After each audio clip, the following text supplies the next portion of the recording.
என்னுடைய உயிரோடும் உணர்வோடும் கலந்து வாழுகின்ற என் தாய் தமிழ் உறவுகள் அனைவருக்கும் என்னுடைய பேரன்பிற்கும் பெரும் நம்பிக்கைக்கும் உரிய என் உயிர் தங்கைகள் தம்பிகள் அனைவருக்கும் என்னுடைய அன்பும் வணக்கமும்.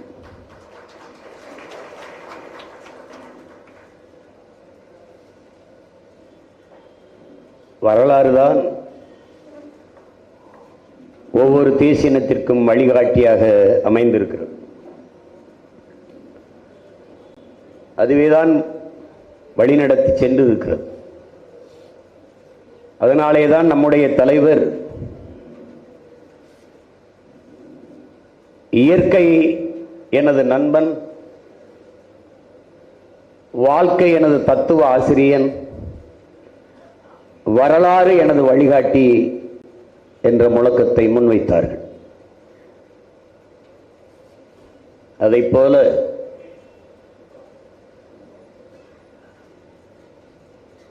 நம்மிடம் முன்னவர்கள் நமக்கு வடித்து தந்த வரலாற்று பேராவணங்கள், இலக்கிய சான்றுகள், அவர்கள் பதித்து வைத்த வழித்தடங்களெல்லாம் நம்மை வழிகாட்டி கொண்டிருந்தாலும் நம்மோடு வாழ்ந்து கொண்டிருக்கிற வரலாற்று பெரும் ஆய்வறிஞர்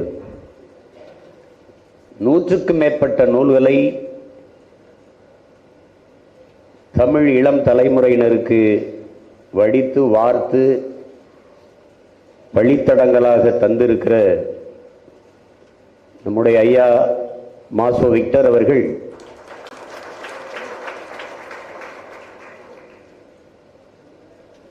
நம்மோடு இணைந்து நமக்கு வழிகாட்ட வந்திருப்பது பெருமையும் மகிழ்ச்சி.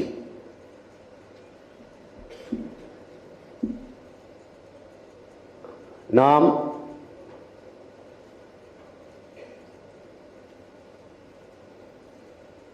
உலகில் நீண்ட நெடிய வரலாற்று பெருமை கொண்ட ஒரு தேசியனத்தின் மக்கள். உலகிற்கு அறிவியல், நாகரிகம், கலை, இலக்கியம், பண்பாடு, வேளாண்மை எல்லாற்றுவற்றையும் கற்றுக் கொடுத்த ஒரு இனத்தின் பிள்ளைகள். நம்முடைய பெரிய தகப்பனார் நம்மாழ்வார் அவர்கள் உலகிற்கு அறிவை கடன் கொடுத்த ஒரு இனம் உண்டென்றால் அது தமிழ் பேரினம்தான் என்று நம்மிடத்திலே பதிவு செய்திருக்கிறார். அப்படிப்பட்ட ஒரு இனத்தின் மக்கள்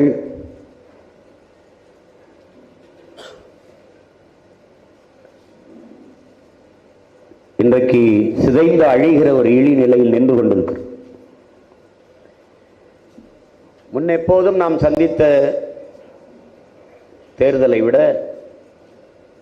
இந்த தேர்தலில் கடும் நெருக்கடிக்கும் அழுத்தத்திற்கும் நாம் ஆளாகி நிற்பதை நீங்கள் அறிவீர்கள்.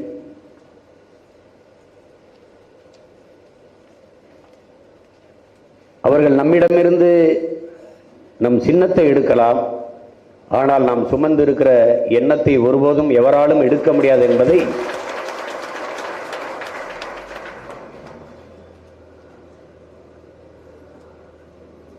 என் தம்பி தங்கைகளும் புரிந்து கொள்ள வேண்டும். அதே போல நம்முடைய மக்களுக்கும் தெரியும். இந்த நாட்டில் ஒரு நல்ல அரசியல் உருவாக வேண்டும், தூய ஆட்சி மலர வேண்டும் என்பது எல்லாருடைய கனவுமாக இருக்கிறது. சகித்துக் கொள்ள முடியாத ஊழல், லஞ்சம், தீர்க்க முடியாத வறுமை, ஏழ்மை, பசி, பட்டினி, துன்ப துயரங்கள், அடக்குமுறை, ஒடுக்குமுறை, சாதிய இழிவு, தீண்டாமை, பாலியல் வன்கொடுமை, மதுமத போதை, பெண்ணி அடிமைத்தனம், வளச்சுரண்டல், கொள்ளை, எண்ணற்ற கொடுமைகள், இவற்றையெல்லாம் சரி செய்யலாம் என்று பாதிக்கப்பட்ட, பாதிப்புக்கு ஆளான அந்த கூட்டத்தில் இருந்து வருகிற நம்மை போன்ற பிள்ளைகள் எவ்வளவு நெருக்கடிக்கு ஆளாக வேண்டி இருக்கிறது என்பதை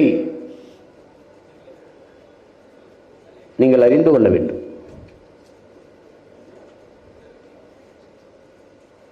ஜனநாயகம் என்பது வெற்று வார்த்தையாக மாறி நிற்கிறது. நீங்கள் அறிவீர்கள், வெறும் 14 தொகுதி இருக்கிற அசாமில் 3 கட்டமாக தேர்தல் நடக்கிறது. இதை போலவே 40 தொகுதி இருக்கிற பீகாரில் 7 கட்டங்களாக தேர்தல் நடக்கிறது. 42 தொகுதிகள் இருக்கிற மேற்கு வங்கத்தில் 7 கட்டங்களாக தேர்தல். 80 தொகுதிகள் இருக்கிற உத்தரப்பிரதேசத்தில் 7 கட்டங்களாக தேர்தல். அதை போலவே 40 தொகுதி இருக்கிற நமக்கு ஒரே கட்டத்தில் தேர்தல். இங்கே வலிமை உள்ளவன், தினமும் உடற்பயிற்சி கூடத்தில் போய் உடற்பயிற்சி செய்து உடலை வலிமையாக வைத்திருக்கிறவனும், மெலிந்து நலிந்து வலிமையற்று இருக்கிறவனும் ஒரே நேரத்தில் ஓடி வெற்றி கொட்டை தொட வேண்டும் என்றால் இது எப்படிப்பட்ட ஜனநாயகம் என்பதை தமிழ் இளம் தம்பி தங்கைகள் புரிந்து கொள்ளும். சிந்திச்சு பார்க்கணும். எளிய மக்களிலிருந்து எவரும் எழவே முடியாது என்றால் அந்த மக்களுக்கான குரல் எங்கிருந்து வரும்? யார் கொடுப்பார்? இன்று வரை டெல்லியிலே வேளாண்குடி மக்கள் போராடி கொண்டிருக்கிறார். ஒரு நாட்டில் ஒரு விவசாயி வீதிக்கு வந்து விட்டால் அது நாடல்ல, அது சுடுகாடு. வேளாண்மை என்பது தொழிலே அல்ல, அது ஒரு வாழ்வியல், அது ஒரு பண்பாடு, அது ஒரு வாழ்க்கை முறை. இந்த உலகத்தில் எதுவில்லாமலும் உங்களால் வாழ முடியும், ஆனால் நீரும் சோறும் இல்லாமல் வாழ முடியாது. அதை எத்தனையோ பேர் அறிஞர்கள், தலைவர்கள், பெருமக்கள் எல்லாம் போதித்திருக்கிறார்கள். ஆனால் அவர்கள் எல்லாம் விட மிக தெளிவாக கற்பித்தது கண்ணுக்கு தெரியாத நுண்ணுயிரி கொரோனா என்கிற நோய் தொற்று. எல்லாரிடமும் பணம் இருந்தது. எவனும் விலை உயர்ந்த கார்களை வாங்கி மயிலுந்தை வாங்கி வீட்டிலே அடுக்கி வைக்க வேண்டும் என்னவில்லை. எவனும் நகைக்கடையில் போய் நிறைய நகைகளை வாங்கி சேமிக்க வேண்டும் என்று எண்ணவில்லை. துணிக்கடையில் போய் விலை உயர்ந்த பட்டாடைகளை வாங்கி அடுக்க வேண்டும் என்று எண்ணவில்லை. எங்கு மளிகை கடை திறந்திருக்கிறது, எங்கே காய்கறி கடை திறந்திருக்கிறது என்றுதான் தேடிக்கொண்டிருந்தார்கள்.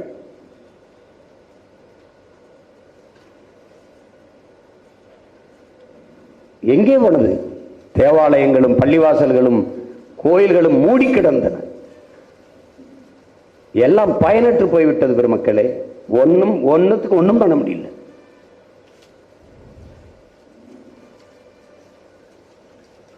இந்த சூழலில்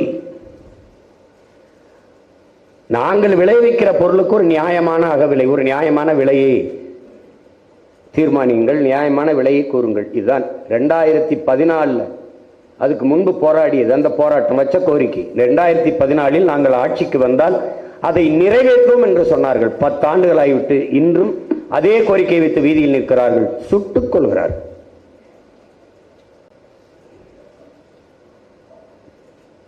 இது மாதிரி ஒரு கொடும்போக்கு உலகத்திலே கிடையாது.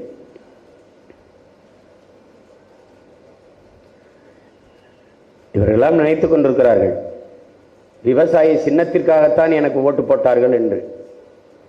எல்லோரும் சேர்ந்து என்னை மிகப்பெரிய தலைவராக்க பாடுபட்டுக் கொண்டிருக்கிறார்கள் என் உடன் பிறந்தார்களே.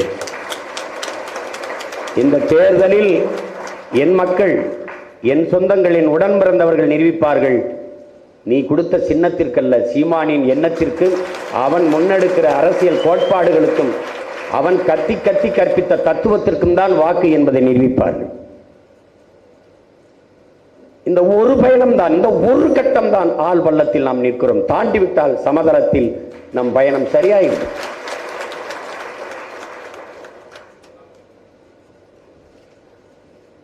உலகம் முழுமைக்கும் நமக்கு சான்றுகள் கொட்டி கிடக்கிறது. அலைகள் இல்லாத கடலால் நல்ல மாலுமியை உருவாக்க முடியாது.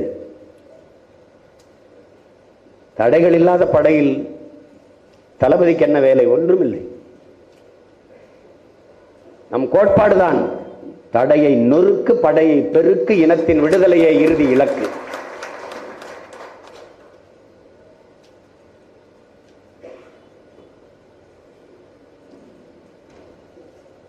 40 வேட்பாளர்கள். நீங்கள் வேட்பாளர்கள் என்ற எண்ணத்தை கைவிட வேண்டும். மற்ற அரசியல் கட்சிகள் போல தேர்தலில் போட்டியிடவில்லை. இது தேர்தல். மற்ற கட்சிகளுக்கு, நமக்கு இது புரட்சிகர அரசியல் போர்க்களம். நீங்கள் ஒவ்வொருவரும் வீர மிகுந்த புரட்சிகர அரசியலை, உண்மையும் நேர்மையுமான தூய அரசியலை கட்டமைக்க களத்தில் நிற்கிற தளபதிகள் என்பதை கவனத்தில் வைத்துக் கொள்ளணும். புரட்சி என்பது என்ன? வெளிப்படையாகவே அநீதிகளால் கட்டமைக்கப்பட்ட சமூகத்தை தகர்த்து முற்றுமுழுதாக ஒரு புதிய சமூகம் படைப்பதே புரட்சிங்கிறான் பகத்சிங். அப்படி உங்களுக்கு தெரிகிறது, இது வெளிப்படையாகவே அநீதிகளால் கட்டமைக்கப்பட்ட சமூகம். அதை தகர்த்து புரட்சிகர மாறுதலை கொண்டு வர களத்திலே நிற்கிற புரட்சியாளர்கள் நீங்கள் என்பதை கவனத்தில் வைத்துக் கொண்டு களத்தில் நில்லுங்கள். முதலில் உங்களை நம்புங்கள். நீங்கள் ஆகச் சிறந்தவர்கள், அதனாலே உங்களை தேர்வு செய்து வாய்ப்பு தரப்பட்டிருக்கிறது, கொடுக்கப்பட்டிருக்கிறது என்று நீங்கள் நம்புங்கள். இத்தனை கோடி தமிழ் மக்களின் குரலாக தமிழ் தேசிய அரசியல் கட்டமைப்பு கட்ட இருக்கிற கோட்டைக்கு 40 வலுவான தூண்கள் என்பதை நீங்கள் உணருங்கள். நம் முன்னவர்கள் விதைத்து வைத்த தமிழ் தேசிய அரசியல் கோட்பாட்டை மக்களிடையே கொண்டு செல்ல இருக்கிற எடுத்து செல்ல இருக்கிற தூதுவர்கள் என்கிற எண்ணம் உங்கள் ஒவ்வொருவருக்குள்ளும் இருக்க வேண்டும். இவர்களைப் போல வேட்பாளர்கள் அல்ல நீங்கள். அதை கவனத்தில் வைத்து களத்திலே நில்லுங்கள். நீங்கள் நில்லுங்கள். திரும்பி பாருங்கள், ஒரு நிழல் விழும். அது உங்கள் நிழல் அல்ல, நான் தான் அது என்பதை நம்புங்கள். நீங்கள் உயர்ந்த நோக்கத்தை கொண்டிருக்கிறீர்கள். பன்னெடுங்காலமாக வீழ்த்தப்பட்டு அடிமைப்படுத்தப்பட்ட ஆழ்தளத்திலே அழித்து வைக்கப்பட்டிருக்கிற தமிழ் தேசியனத்தின் மீட்சி, எழுச்சி, அதன் உரிமை, அதன் எதிர்கால பாதுகாப்பு, நல்வாழ்வு என்ற புனித கனவை சுமந்து நிற்கிறீர்கள். அதை நிறைவேற்ற உங்களிடத்தில் எதுவுமே இல்லை, உங்கள் உழைப்பு ஒன்றை தவிர. நாம் நிராகரிக்கப்பட்டவர்கள், வரலாற்றிலே புறக்கணிக்கப்பட்ட இனத்தின் மக்கள். அண்ணல் அம்பேத்கர் வரலாற்றில் நிராகரிக்கப்பட்ட இனத்தின் மக்கள் ஒரு நாள் தங்களுக்கான வரலாற்றை தாங்களே எழுதுவார்கள் என்கிறார். அப்படி எழுத வந்த வரலாற்று நாயகர்கள் என்ற எண்ணம் உங்கள் ஒவ்வொருவருக்கும் இருக்க வேண்டும். நீங்கள் எடுத்து வைக்கிற கருத்தியல் புரட்சி தான் தமிழ் தேசிய அரசியலின் கட்டமைப்பை இங்கே உருவாக்க இருக்கிறது. இதுவரைக்கும் இருந்த தேர்தலில் இவ்வளவு நெருக்கடிகளை நாம் சந்திக்கவில்லை. இப்போது சந்திக்கிறோம் என்றால் நாம் வளர்கிறோம். எதிரிகள் நம்மை பார்த்து அச்சுறுகிறார்கள், நடுங்குகிறார்கள். கூட்டணிக்கு வந்தால் எல்லாம் இருக்கிறது என்கிறார்.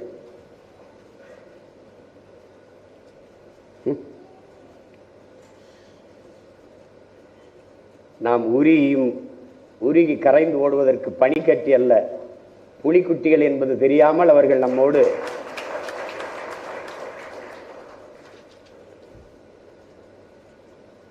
நாலு 3 சீட்டை பெற்று மேசையை தட்டுவதை விட இந்த நாட்டையும் அதிகாரத்தையும் கைப்பற்ற வேண்டும். அதிகாரம் வலிமையானது என்று சொல்லவில்லை அண்ணல் அம்பேத்கர், மிக வலிமையானது என்ற வார்த்தையை பதிவு செய்கிறார்.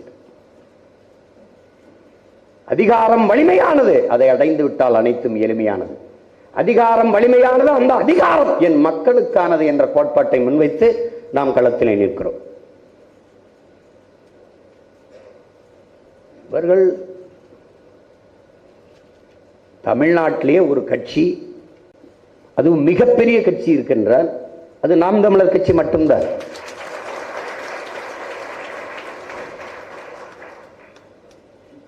என் அன்பிற்குரிய தங்கை தம்பிகளே, நீங்கள் நன்றாக கவனியுங்கள். 40 தொகுதியிலும் தனிச்சு துணிந்து போட்டியிடுவதற்கு ஒரு கட்சிக்கு கூட துணிவில்லை. ஒரு தலைவன் என்பவன் தன் மண்ணை, தன் மக்களை முழுமையாக நேசிக்க வேண்டும், நம்ப வேண்டும். இல்ல கூட்டம் சேர்த்துக்கிட்டு கூட்டணி சேர்ந்துருச்சு ஜெயிச்சிருவோம் அப்படின்னா அது எப்படி? அப்படி பார்த்தா நம்மை விட வலிமையான கூட்டணி அமைத்தவன் இங்கு இல்லை. நாம மட்டும்தான் 8 கோடி மக்களோடு சேர்ந்து களத்திலே தேர்தலிலே போட்டியிடும்.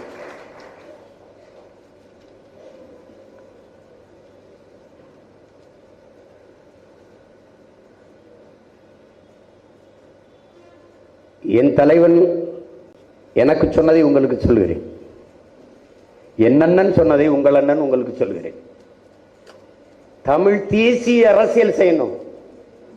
தமிழ் தேச விடுதலைக்காக, தமிழ் தேசிய மக்களின் உயர்வுக்கு மேம்பாட்டிற்கு அரசியல் செய்யணும். ஆனால் ஐரோப்பியன் மாதிரி செய்யணும்னு.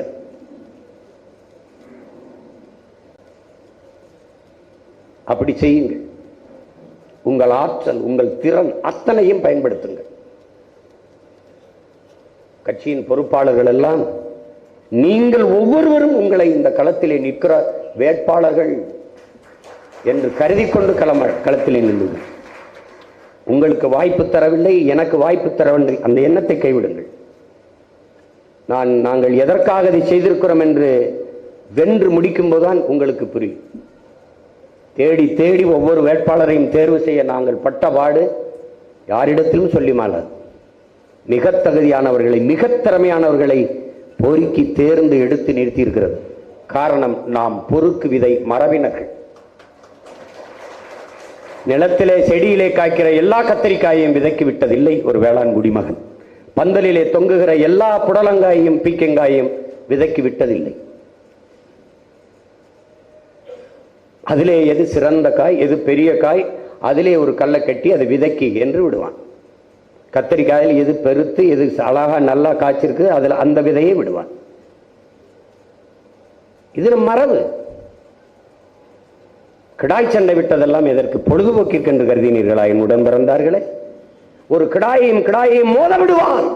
தோற்ற கிடாய் அடுத்த நொடி கரியாகும். வென்ற கிடாயை இனப்பெருக்கத்துக்கு வச்சிருப்பான். சேவல் சண்டை எதற்கு?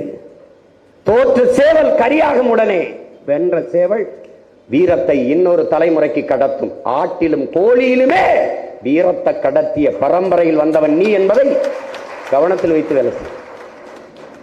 காளியம்மாள் கட்சியில இருந்தாங்களா? நான் சேர்த்தேன். அவங்க ஏதோ ஒரு அமைப்பு வச்சிருந்தாங்க. நாகப்பட்டினத்தில் நடந்த ஒரு போராட்டத்தில் அப்ப எங்க மாமா தலைமையில், சாகுல் மாமா தலைமையில் என் மணியரசன் அங்கெல்லாம் பங்கேற்று அதுல ஒரு மகள் வந்து பேசினார். சிறப்பா பேசினார். அவர் மீனவர் பாதுகாப்புக்கு ஒரு அமைப்பு வைத்திருந்தார். அப்போ கேட்டேன், இந்த பிரச்சனைகளை நான் மக்களிடத்தை கொண்டு அதற்கு ஒரே ஒரு வாய்ப்பு தான் இருக்கு, வான்னு சொல்லி அவள் பிறந்தது நாகப்பட்டினத்தில், ஆனால் வட சென்னையிலே வேட்பாளராக நிறுத்தினார். இன்னைக்கு நாம் தமிழர் கட்சியிலே காளியம்மாள் ஒரு தளபதி, ஒரு கேடர். அப்படிதான் இதுல இருக்கிற 40 பேரும் ஒரு கேடர், வலிமை மிக்க தளபதிகள், லீடர்ஸ். தர்க்க அறிவு, அதை வச்சுதான் ஒருத்தன் அறிவனைக்கு அறிவை கணக்கிடன்றான் சாக்ரட்டிஸ். சாக்ரட்டிஸ் என்ன சொல்றான்? ஒருவன் எழுப்புகிற கேள்விக்கு ஒருவன் சொல்லுகிற பதிலை வைத்து அவன் அறிவன் மதிப்பிட முடியாது. அப்ப என்ன பண்ணும்? ஒருவன் ஒரு கேள்வி எழுப்புகிற போது இன்னொரு கேள்வியவே அதற்கு பதிலாக அவன் அளிக்கிறானோ அவன் தான்டா. அந்த கேள்வியிலே அவனுக்கு பதில் இருக்கணும், ஒரு கேள்வியாக இருக்கணும். அவனுக்கு அந்த தற்கறிவு இருக்கிறவன் தான்டா அறிவாளிங்கிறான். தர்க்க அறிவு இல்லாதவர் சிலரை நிறுத்திருக்கலாம், சிலரை திரும்ப பெற்றிருக்கலாம். அதுக்கு நான் வருந்துறேன். எனக்கு இது பொழுதுபோக்கு இல்லை, உங்களுக்கு இது சாதாரணமா இருக்கலாம். எனக்கு அது அப்படி இல்லை. எனக்கு அது அப்படி இல்லை. பல ஆயிரம் ஆண்டுகளாக என் இனமுன்னவர்கள் தூக்கி சுமந்து வந்த கனவு, அதை என் தலைவன் சுமந்து நின்றான். அவனுக்கு பின்னே வந்திருக்கிற அவன் பிள்ளை நான் என் தலைவனின் கனவையும் சேர்த்து சுமந்து நிற்கிறேன். இதை நீங்கள் புரிந்து கொள்ள வேண்டும். இங்க வேண்டியவன் வேண்டாதவன் எவனும் எனக்கு கிடையாது. என்னோட ஒட்டி பிறந்தவனானாலும் என் லட்சியத்திற்கு எதிராக வந்தால் வெட்டி வீசுவனை ஒழிய அந்த தொங்கு சபையை தூக்கி திரு ஆள் கிடையாது. என்னை பெற்ற தாய் தந்தே வந்தாலும் என் லட்சியத்துக்கு எதிராக என் எதிரிதான். நீ சீட்டு கொடுக்கல, அங்கே போய் திட்டுறது, இங்க போய் திட்டுறது, கவலைப்படுற ஆளே இல்லையே. ஒண்ணு இது, ஒண்ணு இதுக்கு மதிப்பு இருக்கு. சுழியம் அதுக்கு மதிப்பு இல்லை. ஆனா அந்த 1க்கு 10 இருந்தா 10, 10க்கு இன்னொரு இந்த 10க்கு பக்கத்தில் இன்னொரு முட்டையை போட்டீங்கன்னா அது 100, அதுக்கு பக்கத்தில் போட்டீங்கன்னா 1000, அதுக்கு பக்கத்தில் போட்டா 10,000, அதுக்கு பக்கத்தில் போட்டா லட்சம். இப்படி போயிட்டு இருக்கு. இந்த 1க்கு பக்கத்தில் இந்த சைபர், இந்த சுழியத்தை, இந்த முட்டையை போட்டுக்கொண்டு போக போக போக போக மதிப்பு கூடிக்கொண்டே போகிறது. இந்த சுழிய நினைக்குது, இந்த முட்டை நினைக்குது, கூமுட்டை நினைக்குது. இந்த 1க்கு பக்கத்தில் இப்படி போகும்போது நமக்கு மதிப்பு கூடுது. இந்த இந்த முட்டை இந்த ஒண்ணுக்கு இந்த பக்கம் வந்துடணும்னு நினைக்குது. இந்த ஒண்ணுக்கு இந்த பக்கத்துல புரியுது நினைக்கிறேன். இந்த ஒண்ணு இருக்குல்ல, இந்த ஒண்ணுக்கு இந்த பக்கத்தில் இருக்கிற போது மதிப்பு கூடுது, இந்த பக்கத்தில் வரும்போது அது முட்டையா தான் இருக்கு, அது சுழியமா தான் இருக்கு. இப்படித்தான் நிறைய முட்டைகள் இங்க.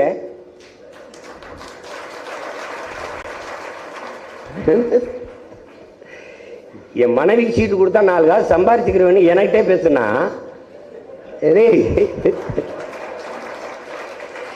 எனக்கு கொடுமை. எங்க அண்ணன் சொல்லுவார்ல பிரபண்ண, என்ன கொடுமை சரவணா இது அப்படி, அது மாதிரி இருக்கு. அதெல்லாம் பார்க்க முடியாது.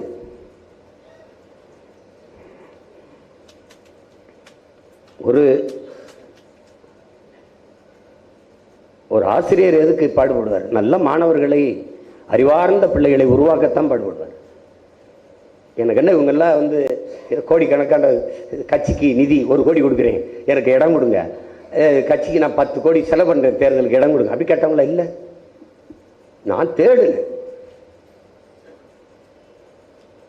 யாரை நிறுத்தினா சரியா இருக்கணும், சமூக பிரதிநிதித்துவம் இருக்கணும். இப்ப பாருங்க, திமுக அறிவிச்சிருச்சு, அதுல ஒரு கிறிஸ்தவர் இஸ்லாமியர் கூட இடம் இல்லைன்னா இப்ப ஒரு தர்க்கம் நடக்குது, சண்டை நடக்குது. அதுல ஒரு நாடார் கூட இடம் இல்லைன்னு சண்டை நடக்குது. ஆனால் இவன் கனிமொழியை நாடார் நாடார்னு சொல்லிட்டே இருக்கான். அதையும் ஒரு கூட்டம் நம்பிக்கிட்டே இருக்கு. இப்படி ஒரு கூமட்ட கூட்டத்தில் நாம ஏன் பிறந்தோம்னு நமக்கும் தெரிய மாட்டேங்குது. கனிமொழி நாடார்னா அழகிரி ஸ்டாலின் நாடார் தானப்பா, அப்ப நாடார் தானே நாட்டாளுறாரு. இல்ல கனிமொழி நாடாரு, இவங்க 2 பேரும் வேற. ஒரு அப்பாவுக்கு 2 சாதியா? 2 சாதியா? எங்க பாட்ட இருக்கான்ல, அரசனுக்கு அரசன் அருண்மொழி சோழன், அது புரியாது உங்களுக்கு. இந்த ராஜராஜன்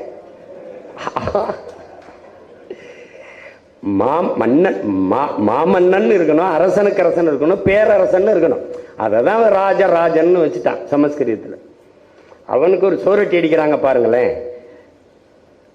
ராஜராஜ சோழ உடையார், பக்கத்துல ராஜராஜ சோழ தேவேந்திரர், அதுக்கு பக்கத்துல ராஜராஜ சோழ வன்னியர், அதுக்கு பக்கத்துல ஒரு சோறுட்டி ராஜராஜ சோழ தேவர், அதுக்கு பக்கத்துல ஒரு 6 தான் பெரிய சோறுட்டி அரசனுக்கு அரசன் அருண்மொழி சோழன் தமிழ் பெரும் பாட்டன், அவ்வளோ ஒரு சோறு. நான் நினைச்சேன், அவர் இல்லைங்கிறதுனால இத்தனை சாதியாடா அவருக்கு. அதான் எங்க தாத்தா தெய்வ திருமகன் முத்துராமலிங்கத்தர் சொல்றாருல, டேய் நல்லவனை சாதி பயன்படுத்திக்கிறோம், கெட்டவன் சாதியை பயன்படுத்திக்கிறான்ற. நல்லவனா இருந்தாலும் வச்சுக்க எங்காலு அப்படிமா, கெட்டவன் நான் யார் தெரியுமில்ல, நாங்கெல்லாம் தெரியாதவங்களுக்கு. அதான் கதை. அவன் நல்லவன், அதனால எங்காலு எல்லாருக்கும். அது என் அன்பிற்குரிய பிள்ளைகளுக்கு நான் ஒண்ணுதான் சொல்லுவேன். நீங்க வந்து இந்த 20 நாள் தான், 20 நாள் முழு ஈடுபாட்டோட உழைங்க. ஒண்ணு இல்லை, இது உங்களுக்கு ஒரு தேர்வு, ஒரு தேர்வு, தேர்வு தான், பரீட்சை. நீங்க என்ன செய்யணும்? கன்னியாகுமரி நிற்கிறீங்களா, கடலூர்ல நிற்கிறீங்களா, தஞ்சாவூர் நிற்கிறீங்களா, மயிலாடுதுறையா, இல்லை தென் சென்னையா, வட சென்னையா, இல்லை தூத்துக்குடியா, விழுப்புரமா, எந்த தொகுதியில நிற்கிறீங்களோ அந்த தொகுதியில் நம் மக்கள் அனுபவிக்கிற துன்ப துயரங்கள், அந்த தொகுதியில் இருக்கிற சிக்கல் பிரச்சனைகள், அது உங்க சிந்தையில நிறைஞ்சிருக்கணும். அதுக்கான தீர்வு. இந்த பிரச்சனைக்கு என்ன தீர்வு? நீங்கள் எழுப்ப வேண்டிய கேள்வி, இத்தனை ஆண்டுகள் புதிதாக இந்த கட்சி எதுவும் தேர்தலில் நிக்கல,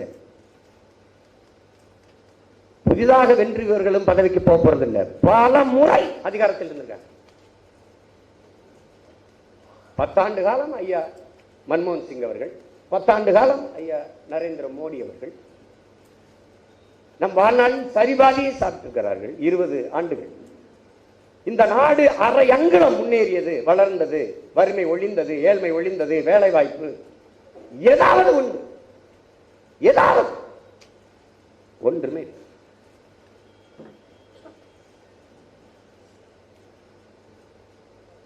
அப்போ இந்த கேள்வியை எழுப்புங்க. இவ்வளவு துயரங்களை, இவ்வளவு வறுமையை, இவ்வளவு ஏழ்மையை, இவ்வளவு கஷ்டத்தை நமக்கு தந்தவர்கள் யார்? இந்த தூத்துக்குடிய அணு, அங்க ஸ்டெர்லைட்.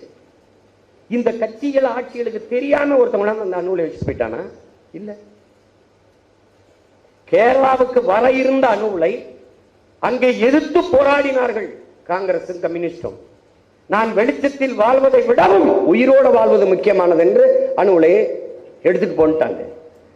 ஆனால் கொஞ்ச தூரம் தள்ளி அவன் இடிந்த கரையினை கொண்டு வந்து வைக்கிறான். எந்த கம்யூனிஸ்ட், எந்த காங்கிரஸ் கேரளாவில் கூடாது என்று எதிர்த்ததோ அதே காங்கிரசும் கம்யூனிஸ்டும் அணுவிலேயே இங்க வைக்க வேண்டும் என்று நம்மோடு நம்ம எதிர்த்து போராடியது. அப்படின்னா இந்த கேள்விகளை நம் மக்கள்கிட்ட எழுப்பணும். எல்லை தாண்டி வருகிறார்கள் மீனவர்கள், அதனால் பிடிக்கிறார்கள். எல்லை தாண்டி கேரள மீனவர்கள் வருகிறார்களா? ஏன் ஒரு மீனவர் கூட சிறைபிடிக்கப்படுவதில்லை? ஏன் அவன் படகு பறிக்கப்படுவதில்லை, வலைகிரிக்கப்படுவதில்லை? ஏன் அந்த மீனவன் சுட்டுக் கொல்லப்படுவதில்லை? இந்த கேள்விகளை எழுப்பி நம் மக்களை நீங்கள் சிந்திக்க தூண்ட வேண்டும். நீங்கள் காற்றை சுவாசிக்கிறீர்கள், கந்தக துகள்களை சுவாசிக்கிறீர்கள். நீங்கள் நீரை அருந்துகிறீர்கள், நஞ்சை குடிக்கிறீர்கள். நீங்கள் உண்ணும் உணவெல்லாம் விஷம், நஞ்சு. 100 மரண செய்தி கேட்டால் என் உடன் பிறந்தார்களே 90 பேர் புற்றுநோய். எப்படி வருது? எங்கிருந்து வருது?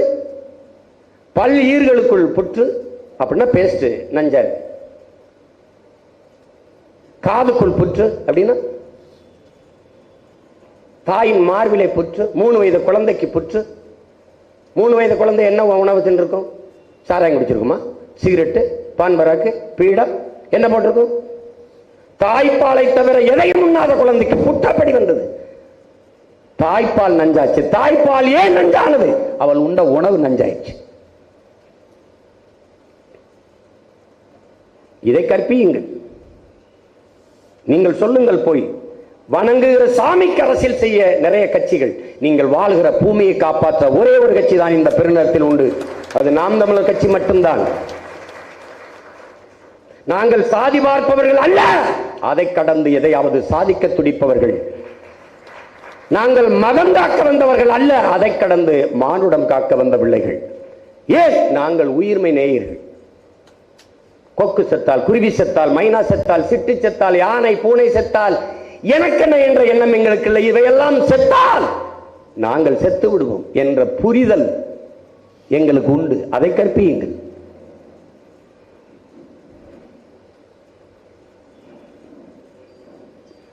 அதை எடுத்துக்கொண்டு போய் மக்களிடத்திலே கருத்தியல் புரட்சியின் மூலம் வெல்ல போராடுங்கள். நம்மிடத்திலே காசு இல்லை, ஆகச் சிறந்த கருத்தியல் இருக்கிறது. நம்மிடத்தில் கோடிகள் இல்லை, ஆனால் மிக உயர்ந்த கொள்கைகள் இருக்கிறது. அதை எடுத்து வைத்து களத்திலே நில்லுங்கள். இருக்கும் சின்ன சின்ன கசப்பான அனுபவங்கள் இருக்கும், அதை கடந்துருங்க. ஒரு கிளி ஒரு மரத்துல ஒரு கிளையில போய் உட்கார்ந்து சாப்பிடுது. நிறைய கனிகள், எல்லாமே தித்திப்பா இருக்கு, எல்லா கனிகளையும் சாப்பிடுது. அந்த கிளையை விட்டு அது நகரவே இல்லை. ஆனால் ஒரே ஒரு கனி கசப்பா இருக்கு. சாயின் துப்பிட்டு அடுத்த கிளைக்கு தாவிடுது. அந்த கிளையில் எல்லா கனிகளும் தித்திப்பா இருக்கு, சாப்பிடுது. அதுல ஒரே ஒரு கனி கசந்துருது, ஒரு பழம் கசந்துருது, துப்பிடுது. அடுத்த கிளைக்கு தாவுது. அங்கே நிறைய இனிப்பான கனிகள் எல்லாத்தையும் சாப்பிடுது. ஒரு கனி கசப்பு, கசக்குது, துப்பிடுது. அப்படியே கிளை விட்டு தாவி தாவி உச்சி கிளைக்கு போயிருது. அங்க போயிட்டு திரும்பி பார்க்குது, அதன் மேலே ஒரு பொன்னொளி வீசுது. கிளி தன்னை பார்க்குது, தங்க நிறமாக கிளி மாறிடுது. தங்க நிறமாக கிளி மாறிடுது. ஐயா இறையன்பு எழுதுகிறார், என் அன்பு உடன் பிறந்தார்களே, இந்த இடத்துல பத்தை தீட்டும் போது வைரத்திற்கும் வலிக்கும், அதை போல மனம் கசப்பையும் சுவைக்க கற்றுக்கொண்டால் தங்கம் போல ஜொலிக்கும் என்கிறார். நீங்க நமக்குள்ள ஏற்படுகிற சின்ன சின்ன பிரச்சனைகளே பிரச்சனையாக பார்த்தால் இனத்தின் பிரச்சனையை எப்படி தீர்ப்பீங்க? உங்கள் இனம் சுமந்து நிற்கிற பிரச்சனைகள் தான் உங்களுக்கு பிரச்சனை என்றால் நீங்கள் எதிர்கொள்கிற இந்த பிரச்சனை பிரச்சனையாவே படாது. இலக்கை பெரிதாக தீர்மானியுங்கள். நாம் ஏன் இவர்களோடு பெரிய பெரிய கட்சிகள் இருக்கட்டும், உலகில் வெல்ல முடியாத படை என்ற ஒன்றே இருந்ததில்லை என்கிறான் ஜோசப் ஸ்டாலின், ரஷ்ய அதிபர். நமக்காக தான் சொல்றான். அப்படிலாம் ஒண்ணும் கிடையாதுரா, அப்படிலாம் ஒண்ணும் கிடையாதுன்றான். முகலாய பேரரசு, பிரிட்டிஷ் சாம்ராஜ்யம், விஜயநகர பேரரசு, சேல சோழ பேரரசு எல்லாம் சரிஞ்சிருக்கிறது. இந்த திராவிட கட்சி குச்சி எல்லாம் நொறுக்கி போட முடியாதா? இதெல்லாம் ஒரு கோட்பாடா, கொள்கையா? ஒன்றும் கிடையாது. அரசு கட்சி ஆட்சி சாராயம் வித்து நடக்குது, கட்சி போத பொருள் வித்தவன்ட்டையும் லாட்டரி வித்தவன்ட்டையும் காசு வாங்கி நடக்குது. இதுல என்ன இருக்குது? ஊழல், லஞ்சம், நேர்மை எல்லாம் பேசிட்டு 6680 கோடி இங்க இடி மோடியும் சேர்ந்து ஒரே வசூலை போட்டிருக்காங்க. ஏகப்பட்ட வசூல், எல்லா முதலாளிகள்கிட்ட வசூல், எல்லா கூட்டணைவு நிறுவனங்கள்கிட்ட கோடி கோடியா பணத்தை வாங்கி கொண்டு அப்புறம் இதுக்கு ஊழல் லஞ்சம் எல்லாம் நீங்க செய்ய போறீங்க? இது கைவிட்டு இல்லையா? எங்கெங்க அவங்க அமலாக்கத்துறை சோதனை நடந்திருக்கோ அங்கெல்லாம் அந்த முதலாளிகிட்ட காசு வாங்கிட்டாங்க. இதை விட கொடுமை, அந்த வழக்கை எடுக்க விடல நீதிபதி. அதான் அதை விட கொடுமை.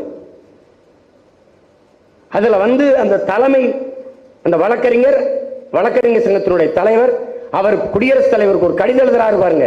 பாராளுமன்ற ஜனநாயகம் செத்துவிடும், இந்த வழக்கை, இந்த தீர்ப்பை நிறுத்தி வைக்க சொல்லுங்கள்.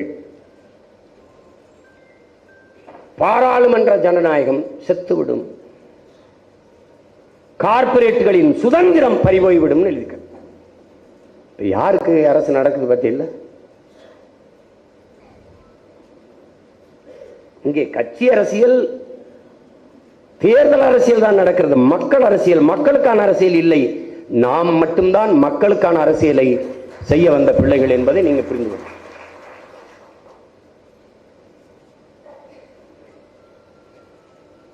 நம்பிக்கையோடு களத்தில் நில்லுங்க. அச்சம் தவிருங்க. முதல்ல அச்சத்தை கைவிடு, இல்லை லட்சியத்தை கைவிடுங்கிற தலைவர். பயப்படாதீங்க, ஒன்னும் இல்லை, துணிஞ்சு நில்லுங்க.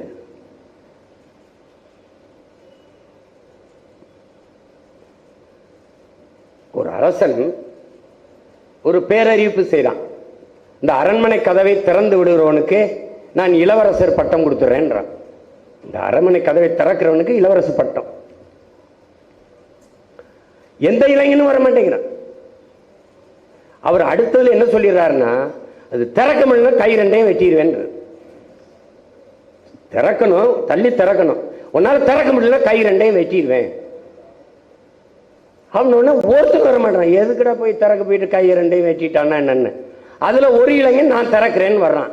சரி, எல்லாம் பயங்க, ஏய் என்னப்பா திறக்க முடியல கையை வெட்டிடுவாங்கப்பா. போட்டும்,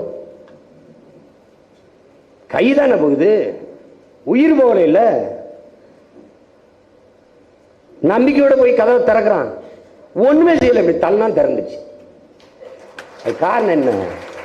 எது ஒன்றையும் இழக்க தயாராக இல்லாதவன் பிரிதொன்றை அடைய முடியாது. இங்க துணிவு தான் முக்கியம்.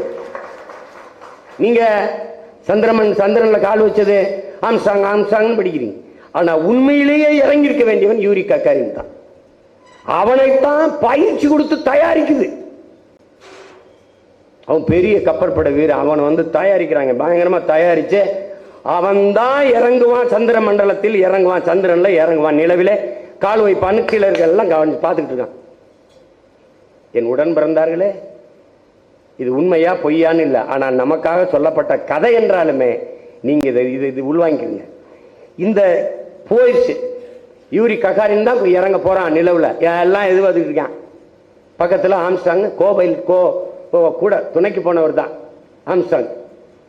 இவன் போய் அங்க போய் சேர்ந்த பிறகு ஜம்ப் அப்படின்னு கீழே இருந்து உத்தரவு வருது. அந்த ஒரு நொடி, அந்த நொடி யூரி ககாரின் தயங்கிறான், ஆம்ஸ்டாங் குதிச்சிடறான்.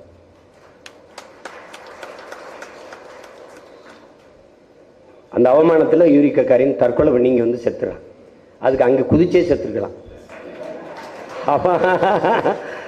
எதுக்குன்னா அந்த ஒரு நொடி தயக்கம் எவ்வளவு பெரிய சாதனையை பின்னுக்கு தள்ளிட்டது வரும்.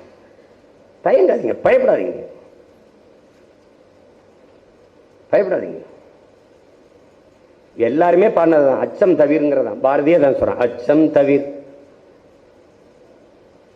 விட்டு ஒளிங்க, பயப்படாதீங்க. நம்ம இனத்தவன் பாருங்க, 20 நாடுகளின் படை கொண்டுதான் நாங்கள் விடுதலை புலிகளை போரில் வீழ்த்தினோம்ங்கிறான். அப்ப அத்தனை நாடுகள் படை நடத்திய போதும் அஞ்சாம போர்ல நின்று போராடி சத்தம் வீர மரபுல வந்த நீ சும்மா இந்த கேர களத்தில் நிக்கிறதுக்கு பயப்படு. ஏதோ போருக்கு அப்படியே கசாப் கடைக்கு கூட்டிட்டு போற மாதிரியே பயப்படுது. என்னது என்னது நீ பயந்து நின்றுவ. திருட்டு பைய, கொலகார பைய, முன்னாடி சாராயம் காய்ச்சிருவா தாளாளர் ஆயிடுவான். எல்லாம் அயோக்கிய பையில வந்துடுவான். கற்றவர்கள் நிரப்பாத இடத்தை மற்றவர்கள் இயக்குவார்கள். கற்றவர்கள் தான் வழிகாட்டணும். அந்த இடத்துல கயவர்கள் நிரப்பி விடுவார்கள். அதான் இது. அரசியலுங்கிறது ஒரு மக்களுக்கு சேவை செய்கிற ஒரு இதா இல்லது. அப்படி இல்லை இவங்களுக்கு. அரசியல் என்பது ஒரு பெரிய வியாபாரமாக இருக்குது. ஒரு தேர்தல் வரும்போது 500 கோடி 10 சீட்டு மந்திரி அப்படி பேரம் பேசி அப்படிதான் இருக்குது. இப்ப பாருங்க, யாருன்னே தெரியாதவங்க சின்னத்தை வாங்கி வச்சுக்கிறான். முன்னாடி வந்துட்டாங்க சின்னத்தை வாங்கி, அது ஒரு வியாபாரமா இருக்கு. நம்ம கூட அடுத்த ஒரு 5-6 சின்னத்தை வாங்கி வச்சுக்கிட்டு சேலம் போல தெரியுது. அப்படித்தானே இருக்குது. இங்க அப்படிதான் இருக்கு.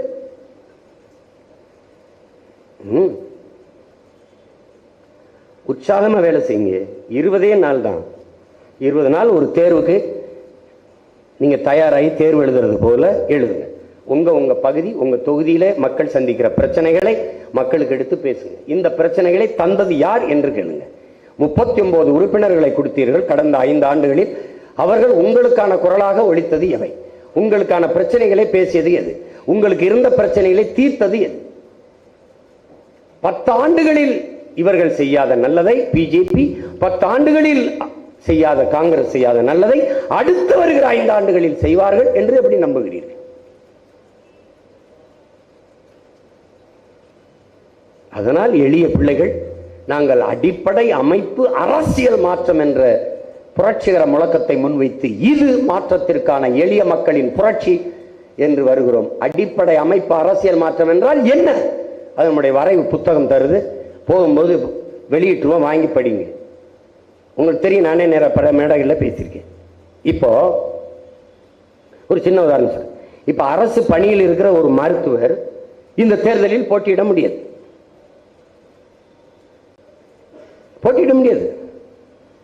ஒரு அரசு பணியில் இருக்கிற காவலர், காவல்துறை அதிகாரி நம்ம போய் தேர்தலில் போட்டிட்டு மக்களுக்கு போட்டியிட முடியாது. ஆனால் ஒரு சட்டமன்ற உறுப்பினர் இந்த பதவியில் இருந்து கொண்டே பாராளுமன்றத்துக்கு இடம் வாங்கி போட்டியிட்டார். அந்த கட்சியும் கொடுக்குது, போட்டியிடுவார். அதில் தோற்றுவிட்டால் இந்த பதவியில் தொடர்கிறார், அதில் வென்று விட்டால் இந்த பதவியில் விலகுகிறார். இது எவ்வளவு கேவலமான அமைப்புன்னு பாருங்க. இவர் ஒரு பதவியில் இருக்காரு, அதை விட பெரிய இவர் பதவி ஆசைக்கு, இவர் பதவி வெறிக்கு அந்த பதவி எம்பிக்கு போயிட்டு இதை ரிசைன் பண்றார், இதை விலகுறார். இப்போ தேவையில்லாத இங்க ஒரு தேர்தல் திணிக்கப்படுது, இடைத்தேர்தல் திணிக்கப்படுது. இந்த தேர்தலுக்கு எவ்வளவு செலவாகும்? இது யாரு காசு? அப்ப ஒண்ணு செய்யலாம், 2 வழி இருக்கு. ஒண்ணு என்ன செய்யலாம்னா, தேர்தல் நடத்தியே தீர வேண்டும் என்றால், இந்த பதவியில் இருந்து இந்த பதவிக்கு ஆசைப்பட்டு போனார்ல, அப்போ உங்களால் இந்த இடைத்தேர்தல் நடத்தப்படுது, நீங்க போனதுனால நடக்குது, இதுக்கு 50 கோடி செலவாகுது, இந்த 50 கோடியை நீங்கள் கட்டணும் அப்படின்னு ஒண்ணு கொண்டு வந்தா எப்படி இருக்கும்? இதுதான் அமைப்பு மாற்றம்.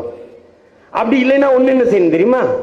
இப்ப நான் ஓட்டப்பந்தயத்தில் ஒலிம்பிக்ல ஓடுறேன், இந்த பென் சான்சன் இருக்கான அவர் ஊக்க மருந்து சாப்பிட்றாரு, அவர் தகுதி நீக்கம் செஞ்சிடறாரு, செய்யப்பட்டுறாரு. முதலிடத்துல வந்தவர் போதை பொருள் உட்கொண்டதால, ஊக்க மருந்து சாப்பிட்டதால அவர் தகுதி நீக்கம் செய்யப்பட்டு அவர் வெளியேறுகிறார். அப்படி என்றால் 2வது இடத்துல வந்தவரே வெற்றியாளர் என்று கருதப்படுகிறார். அப்படின்னா நீ 1,30,30,000 வாக்கு வாங்கி வென்றிருந்த எம்எல்ஏ விலகிட்டாரு, அல்லது செத்துட்டாரு, அல்லது வேற பதவிக்கு போயிட்டாரு, ஏதோ பண்ணிட்டாருனாலும் இந்த 2வது இடத்துல வந்திருப்பான். 1,10,000 வாக்கு வாங்கியிருப்பான், 1,20,000 வாக்கு வாங்கியிருப்பான். அவனை வதித்து வாக்கு செலுத்திய மக்களுக்காக இந்த 2வதாக இருக்கிறவர் இடைக்கால 2 ஆண்டு பதவிக்கு 2 ஆண்டு காலமும் சட்டமன்ற உறுப்பினராக இருப்பார் என்று அறிவிக்கிறேன். இதுக்கு பேர் என்ன? அடிப்படை அமைப்பு அரசியல் மாற்றம். இதுதான். இது ஒன்று சொல்றேன், அதுல நிறைய கொடுத்துருக்கு, அதை வாங்கி படிச்சு பேசுங்க. இதெல்லாம் நடக்கிறதாப்பாமா?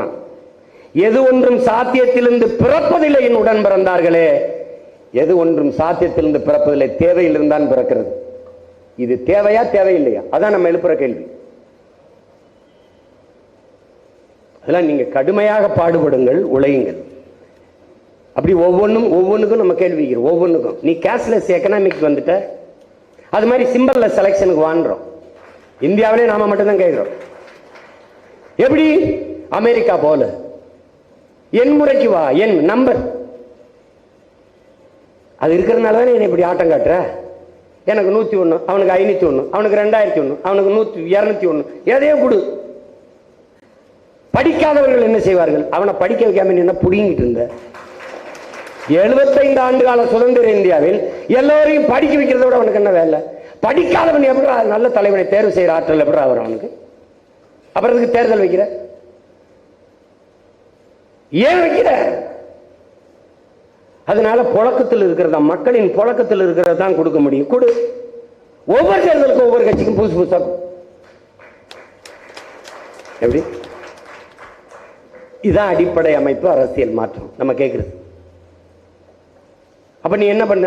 ஒவ்வொருத்தருக்கும் புதுசா கொடு. 75 ஆண்டுங்க உதயசூரியன்,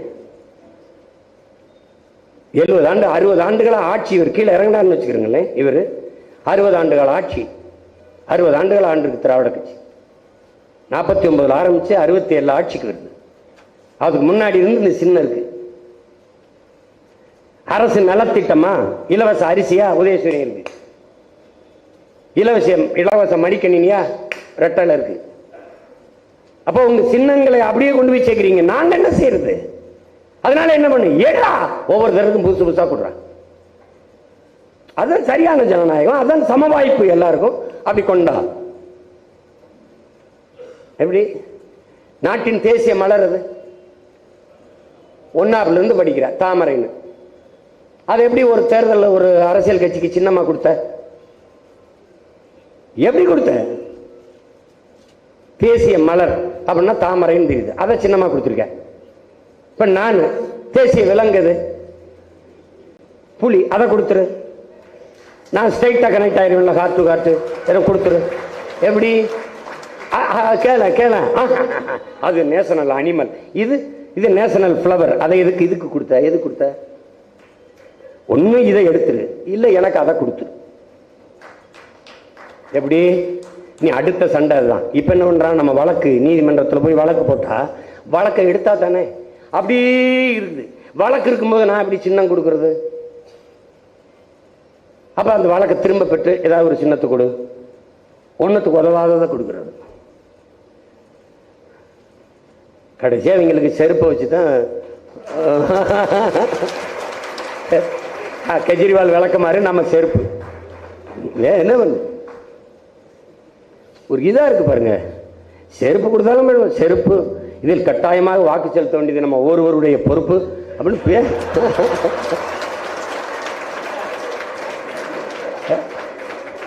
ஐயா கருணாநிதி அவர்கள், உங்கள் கால் செருப்பாக இருந்து கடமையாற்றத்தானே உங்கள் கட்டளையை எதிர்பார்க்கிறேன்.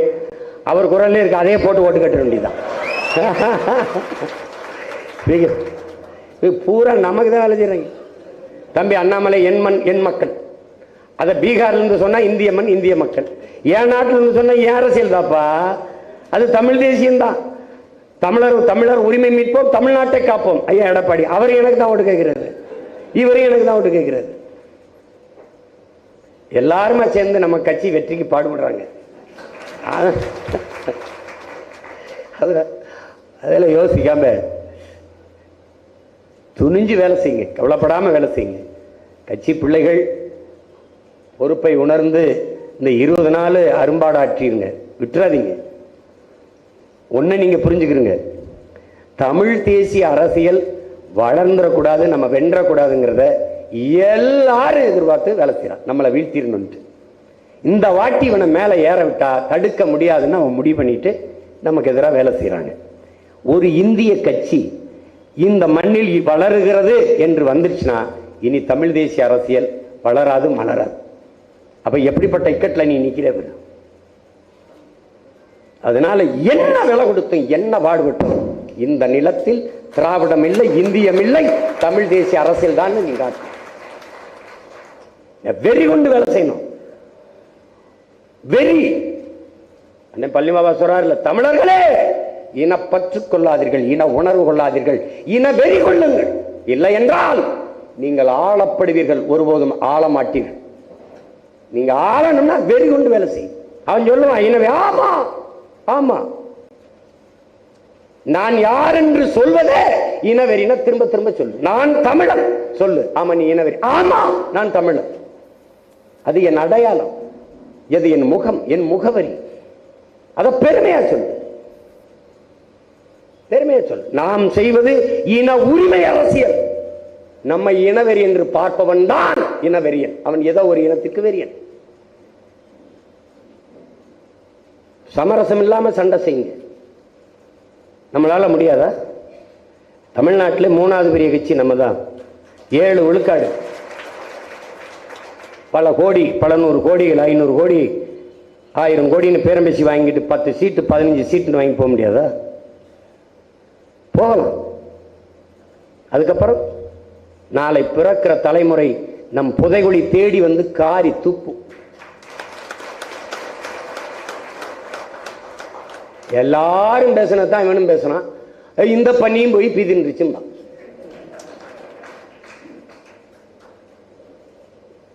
நாம தோற்று போனோம்னு நினைக்கிறான், தோற்று போறோம்னு நினைக்கிறான். கற்றுக்கொண்டிருக்கிறோம். நாங்கள் வளர்ந்து கொண்டிருக்கிறோம், முன்னேறி கொண்டிருக்கிறோம். ஒரே நாளில் எந்த புரட்சி வென்றிருக்கு? ஒரு கத்தரிக்காய் தக்காளியை பறிக்கணும்னா கூட அதுக்கு பூத்து காய்க்கிற வரை காத்திருக்க வேண்டியது இருக்குல்ல. இது அப்படியா? எங்களுக்கு என்ன இருந்தது? நமக்கு என்ன இருக்குது? ஒரு ஊடகம் நமக்கு பேசுமா? நாம் தமிழர் கட்சி போட்டியிடுது, 4 முனை போட்டி என்று சொல்ல இந்த ஊடகங்கள் தயாரா இருக்கா? இதுவரைக்கும் நம்ம மற்றவர்கள் தானே இருக்கோம். அதர்ஸ். திமுக 51 விழுக்காடு போடுறாங்களா மக்கள்? ஏன் போடுறாங்கன்னு சொல்லியிருக்காங்க. திமுகவுக்கு இதனால் நாங்க போடுறோம் அந்த கருத்து இருக்கா? இல்லை. 17 விழுக்காடு அதிமுகவுக்கு போடுறாங்க, அது 4 இடம் வெல்லுது. 13 விழுக்காடு பிஜேபிக்கு போடுறாங்க, அது 5 இடம் வெல்லுது. 1 2 எப்படி பாருங்க கணிப்பு, கருத்து கணிப்பு. 19 விழுக்காடு மற்றவைக்கு போடுறாங்க. மற்றவை யார் இருக்கா? மற்றவை எந்த கட்சி? அதை சொல்ல முடியாது, நாக்கு சுலுக்கிறோம். அப்ப என்ன தெரியுது? நாம் தமிழர் கட்சிக்கு 19 விழுக்காடு ஓட்டு போடுவதா மக்கள் சொல்றாங்க அப்படின்னு சொல்றதுக்கு ஒரு நடுக்கம், ஒரு பயம், ஒரு தயக்கம் இருக்குல்ல. அது கடைசி வரை உனக்கு இருக்கு. உன் பேரை உச்சரிக்க பயப்படணும்டா அவன் எதிரின்றான்ல. உன் பேரை கேட்டால் அவன் ஈர கூட நடுங்கணும்டாங்கிறான். நடுங்குது இல்ல, நடுங்குறீல. நீ என்னைய ஒண்ணுமே செய்ய முடியல. நீ எனக்கு இடி ரெய்டும் போட முடியல, ஐடி ரெய்டும் போட முடியல, என்ஐ ரெய்டு போட்ட. என்ன பண்ணிட்ட? என்ன பண்ணிட்ட நீ?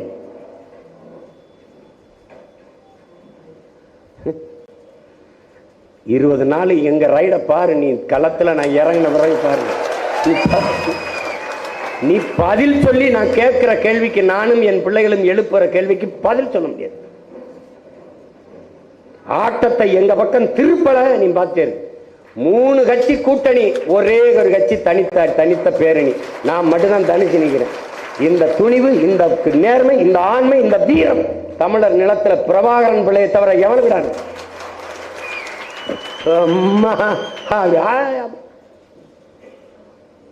26 தம்பி முதலமைச்சர். பேசுங்க. 26 முதலமைச்சர். அது நீ என்னை விட்டுட்டா நானே ஆயிருவேன்.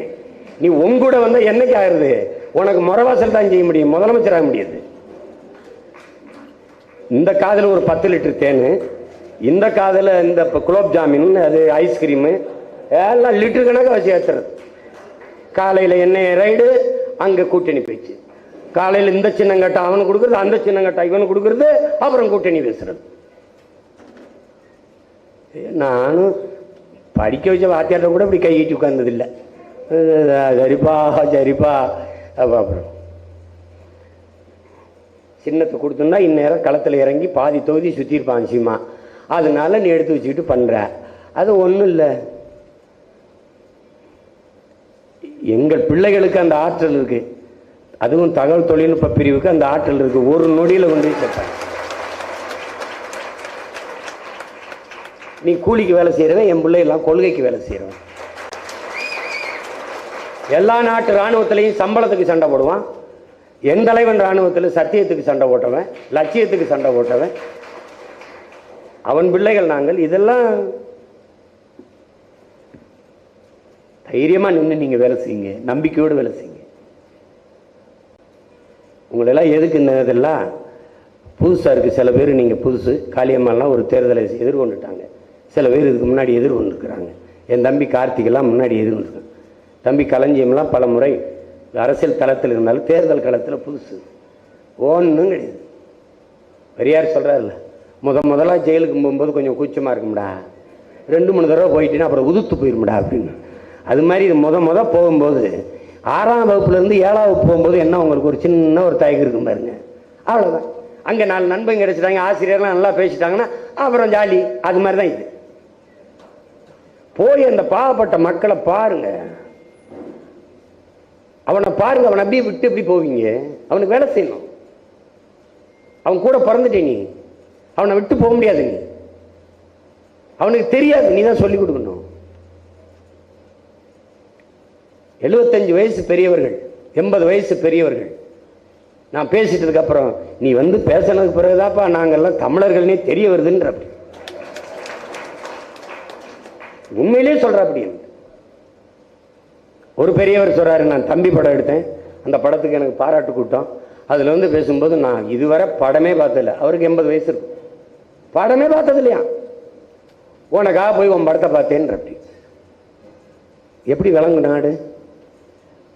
சினிமாவை நீ நிராகரிச்ச, அதை சாக்கடைன்ன, அதுல உருண்ட பண்ணி நாயெல்லாம் நாடாண்டு போயிடுச்சு. நீ தெருவில் நின்றுகிட்டு இருக்க. இதான் நடந்தது. இதானே சொல்லிக் கொடுக்க ஆள். என் தலைவன் வந்தான். திரைக்கலை ஒவ்வொரு தேசிய இனங்களின் அழகிய கலை வடிவம்னா, அழகிய கலை முகம்னா, அது அறிவியலின் அழகான குழந்தையினர். அதுவும் இராணுவத்தில் பேச்சும் திரைக்கலையும் வலிமை மிக்க படை பிரிவுகள். அந்த பார்வை இந்த இனத்தில் எவனுக்கும் இல்லை. அதனால என் அன்பு தம்பி தங்கைகள், என் அருமை உடன் பிறந்தார்கள், நாளைக்கு இங்க இருப்பீங்க. நாளை மறுநாள் வேட்பாளர் அறிமுகம். இந்த பேச்சை கேட்கிற என் இன சொந்தங்கள் எல்லோரும், நாம் தமிழர் பிள்ளைகள் எல்லோரும் வேட்பாளர் அறிமுக கூட்டத்திற்கு பேரெழுச்சியாக வர வேண்டும் என்று உங்கள் அனைவரையும் நான் அன்போடு கேட்டுக்கொள்கிறேன். நம்ம பிள்ளைகளுக்கு கட்டுத்தொகை போடும்போது ஒவ்வொரு இடத்திலையும் நம்மளை வீழ்த்துவதற்கு எதிரிகள், துரோகிகள் எல்லாரும் சூழ்ந்திருக்கிறார்கள். அதைத்தான் நம்ம ஐயா பாரதி செல்வன் ஒரு கூட குறிப்பிட்டார்கள் பாருங்க. நாற்பக்கமும் பகைவர்கள் நமக்கு. அதுல இந்த கட்டுத்தொகை செலுத்துவதில் மிக கவனமாக செலுத்தணும். அதுக்கு தான் ஐயா நீதிபதி அவர்களை வச்சு ஒரு முறை எல்லாம் பல வழக்கறிஞர்கள் பார்க்குறாங்க. அதுக்கு மேலே அவரை வச்சு சரி பார்க்கறது. ஏன்னா நீங்கள் பார்த்தீங்க, இங்கே புள்ளி வைக்கல, கமா வைக்கலைன்னு நிராகரிப்பான். அவள் காலி பண்ண முடிவு பண்ணிட்டு அப்புறம் என்ன நம்மளை செய்ய வேண்டியதானே. அதனால நீங்கள் ரொம்ப கவனமாக இருங்க, ரொம்ப கவனமாக இருங்க. ஒரு மனுவுக்கு 3 மனு போடுங்க. சரி பார்த்து செலுத்துங்க. மாற்று வேட்பாளர் செலுத்துற 4 மனு போட்டுங்க. எதையுமே எந்த வழியிலையும் நீராக நீங்க 40 வேட்பு மனு ஏற்கப்பட்டது என்ற செய்தியை கொடுத்தாலே நீங்க பாதிக்கு மேல் வந்துட்டீங்க.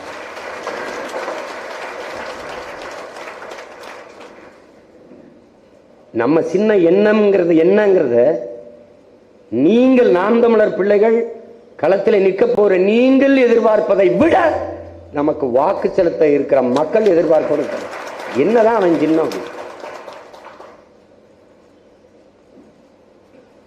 இப்ப தெரியுதா நீங்க எவ்வளவு பெரிய ஆளுன்னு? உங்களோட அவன் சண்டை போட முடியல, ஒரு ஆளை சமாளிக்க முடியல. 4 துணியில 4 பெட்டியில் 4 துணியை வச்சுட்டு போனேன். என்னை கைது பண்ணி திருப்பி அனுப்புனான். பயம். பாஸ்போர்ட்டை பரிசோதிச்சுட்டு தரமாட்டேங்கிறான். உலக நாடுகளில் போய் தமிழ் மக்கள்கிட்ட பேசிட்டா தமிழ் மக்கள் எழுச்சி வருவார்கள், அவன் பின்னாடி திரண்டு வருவார்கள். அச்சம்.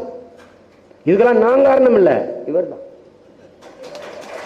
அவர்தான், அவர்தான். நாம் எடுத்து வைக்கிற அரசியலின் ஆணி வேரும் அடிமரமும் கிளையும் இலையும் எல்லாமே அவர்தான். என்ன அவர் கருவி ஏந்தி செஞ்சாரு, நம்ம கருத்தியலை ஏந்தி செய்கிறோம். அவர் ஆயுதம் ஏந்தினார், நம்ம அறிவாயுதம் ஏந்திரம். அவர் சீருடை அணிந்து துப்பாக்கி வச்சிருந்தார், அது 2 நம்ம இடத்துல இல்லை. ஆனால் நாமும் நம் மக்களுக்கான ராணுவம் தான்.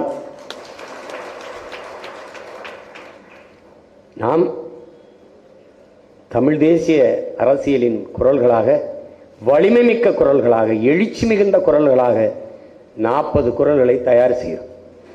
அதில் சரிபாதி பெண்களுக்கு, சரிபாதி ஆண்களுக்கு. எந்த வேட்பாளரும் சற்று தகுதி குறைவானவர் என்ற எண்ணம் எவருக்கும் வேண்டியதில்லை.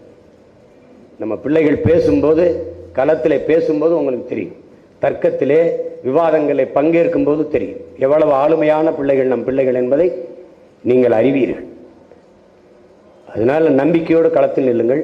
பொறுப்பாளர்கள் அறிவிச்சிருக்கு, ஒவ்வொரு இடத்துலையும் ஒவ்வொரு தொகுதிக்கும் 30 பேர் 40 பேர் தேர்தல் பணிக்குழு என்று வாங்கியிருக்கு. முதன்மை பொறுப்பாளர்கள் வாங்கியிருக்கு. ஒரு தொகுதிக்கு மாநிலத்தில் இருந்து ஒரு பொறுப்பாளர் போடப்பட்டிருக்கு. அதை நீங்க மேலிட பார்வையாளர்கள் அப்படின்னு மற்ற கட்சிகள் சொல்லுது, நாம தலைமை நிலைய பொறுப்பாளர் அப்படின்னு போட்டுருக்கு. அவர்கிட்ட முறையிடுங்க, எதா இருந்தாலும் கடத்துங்க. தேவையற்ற செய்திகளை பகிராதீங்க. ஒரு குழு இருக்கா, அந்த குழுவில் உங்கள் சின்னம், உங்க வேட்பாளர் படம், அண்ணன் எடுத்து வைக்கிற தத்துவங்கள், முன்வைக்கிற முழக்கங்கள், எந்த தெருவு எங்கே வேலை நடக்குது, எங்கே போகுது, எந்த தெருவில் வாக்கு சேகரித்தீர்கள், இதை தான் பகிரணும். நல்ல செய்திகளை மட்டும்தான் பகிரணும். அங்கே போய் சண்டை பிடிச்சிக்கூடாது, சண்டை பிடிச்சிக்கூடாது. அண்ணன் சொன்ன பச்சை மட்டை இதுவரை உங்களுக்கு இல்லை, இதுவரை உங்களுக்கு இல்லை. ஆனால் உங்களுக்கு பயன்படுத்துகிற நிலைக்கு அண்ணனை தள்ளிடாதீங்க. அப்புறம் அந்த அந்த ஆஃபீஸ் ரூமுக்குள்ளே போங்க கதை தான். பார்த்துக்க, ஒழுங்காக வேலை செஞ்சிடும். வென்றுட்டு அண்ணன்ட்ட வா. செய்யலைன்னா செத்து மடி கிடையாது, செய்யலைன்னா சாகடிச்சிரு. வென்று வென்று எனக்கு பயிற்சி கொடுத்தேன். எப்படி நம்ம பயிற்சி கொடுத்தான்? வெற்றி கோட்டை தொட்டுட்டு செத்து போன செத்து நீ. அப்ப இந்த கடைசி உயிர் துணி வரை ஒன்றாக திரட்டி போராடி, அதை தவிர உனக்கு வழி கிடையாது. ஹிட்லர் என்ன சொல்றான்? அவன் நல்லவன் கெட்டவன் அதெல்லாம் நீ ஏற்றி இருக்காத. அவன் சொன்னதை பாரு. நீ ஒரு பழத்தை சாறு பிடிக்கிறான்னு அப்படியே போடுறியா? தோலை நீக்கிற, விதையை எடுக்கிற, சின்ன சின்ன நரம்பு நார்களை எல்லாம் பிச்சு போட்டு மறுபடியும் தான் நான் கசக்குற. அது மாதிரி அவனை புரட்டி பாரு. அவன் சொல்றது பாரு. அவன் சொல்றான்ல, பயப்படாதான்ல. நீ வென்றுட்டா காரணம் சொல்ல தேவையில்லைங்கிறான். ஆனா தோற்றுட்டா காரணம் சொல்ல நீ இருக்கக்கூடாதுங்கிறான். அதுதான் உங்களுக்கு சொல்றேன். வென்றுங்க, வென்றுங்க. எல்லாரையும் பின்னுக்கு தள்ளுங்க, அடிங்க. எதிரிய நெத்திக்கு நெத்தி பாருங்க. குனிஞ்சிராத, குள்ளமாயிருங்க. நீ எப்பவும் நீ முடி பண்ற பாரு, பிக்ஸ் பண்ற பாரு. எதிரி பெரிய ஆளா இருக்கணும், அப்பதான் நீ வளருவ. திமுக 60 ஆண்டா பாத்துக்கிறோம். பிஜேபி இந்தியாவே தான் பாத்துருவோம், பாத்துருவோம். அவ்வளவுதானே. நம்மகிட்ட இழக்கிறதுக்கு ஒன்றுமில்லை, ஆனால் அடைகிறதுக்கு புரட்சிகரமான ஒரு தேசம் இருக்கு, புதிய ஒரு தேசம் இருக்கு. பசி, பஞ்சம், ஊழல், லஞ்சம், கொலை, கொள்ளை, சாதிய இழிவு, தீண்டாமை, அடக்குமுறை, ஒடுக்குமுறை, மதுமத போதை, பெண்ணி அடிமைத்தனம், இது எதுவும் இல்லாத புதிய ஒரு தேசம் படைக்க நாம் களத்திலே நிற்கிறோம் என்பதை கவனத்தில் வைத்துக் கொள்ளுங்கள். அதனால்தான் இதை சொல்கிறோம். புதிய ஒரு தேசம் படைப்போம், மக்கள் புரட்சியால் புதிய ஒரு தேசம் செய்வோம், மக்கள் புரட்சியால் அதை உறுதி செய்வோம்ங்கிற முழக்கத்தை முன்வைக்கிறோம். நம் வலிமை நம் மக்கள் தான். ஏன்? நம் மக்களிடமிருந்து மக்களுக்காக வந்தவர்கள். மக்களை நம்பி நில்லுங்கள், மக்கள் நம்ப நில்லுங்கள். நாம் உறுதியா வெல்லலாம், கவலையே விடாது. சின்ன என்ன, ஏதோ ஒரு சின்னம், குண்டூசி, சிலட்டு குச்சி, பேனா, பென்சில், ஏதோ ஒன்று. சின்னம் முக்கியம் அல்ல, நம் எண்ணத்தை கடத்துங்க. மக்கள் நமக்கு வாக்குத்தர அநியமாக இருப்பார்கள். இது மறுபடியும் மறுபடியும் ஆள் மனதில் பதிவு பண்ணுங்கள். இது புரட்சிகர போர்க்களம். இதில் நாம் வென்றே ஆக வேண்டும். ஏன்னா தமிழ் தேசிய அரசியல் அவ்வளவுதான், அது வளராது. இங்கு இந்திய மதவாத மத அரசியல், இந்து மத அரசியல், இந்த அரசியல் இதுதான் வாழும் வெல்லும் வளரும் என்று கட்டமைத்து விட்டால் அதுக்கப்புறம் நீ இன்னும் ஒரு தலைமுறையில் நம்ம மாதிரி எந்திரிச்சு நின்று போராடுறதுக்கு நம்ம பிள்ளைகள் தயாரா இல்லை. இப்பவே பயப்படுறான். தமிழ் எழுத படிக்க தெரியாத பல தலைமுறை உருவாயிடுச்சு. அது எப்படி வரும்? தமிழ் தமிழ் இருக்கணும், தமிழனா இருக்கணும். அப்பதான் அவனுக்கென்று ஒரு தேசிய உணர்வு வரும். அவனுக்கென்று அந்த இனத்திற்கென்று உரிமை, விடுதலை, அதெல்லாம் அவனுக்கு கனவு வரும். தமிழே தெரியலன்னா அவன் எப்படி வருவான்? அப்ப பேராபத்தில் நின்று கொண்டிருக்கிறாய். இது கடைசி நொடி, விட்டுறாத. கவனமா நின்று சண்டை செய். அண்ணன் கூட இருக்கேன். உனக்கு தளர்ச்சி வருதா, பயம் வருதா? நம் மாவீரர்களின் அந்த ஈகத்தை எடுத்து போட்டுப்பாரு, அந்த காட்சி போர் காட்சியில போட்டுப்பாரு. அல்லது செத்து கதர்னான்ல, அதை ஒரு தடவை பாரு, அதை ஒரு தடவை பாரு. தீ குளிச்சு செத்தான்ல தம்பி முத்துக்குமார், ரவு, தங்கை செங்கொடி, தம்பி விக்னேஷ், இதெல்லாம் ஒரு தடவை போட்டுப்பாரு. உயிரையே கொடுத்தவனுக்கு முன்பு நீ ஒண்ணு இல்லை, ஒரு உணர்வைத்தான் கொடுத்து ஒன்னா நிக்கிற. நில்லு, தைரியமா நில்லுங்க, துணிஞ்சு நில்லுங்க. என் அன்பிற்குரிய பிள்ளைகளே, கூட்டத்தோடு நிற்பதற்கு எவனுக்கும் துணிவு தேவையில்லை. தனித்து நிற்பதற்கு தான் துணிவும் மாபெரும் வீரமும் தேவைப்படுது.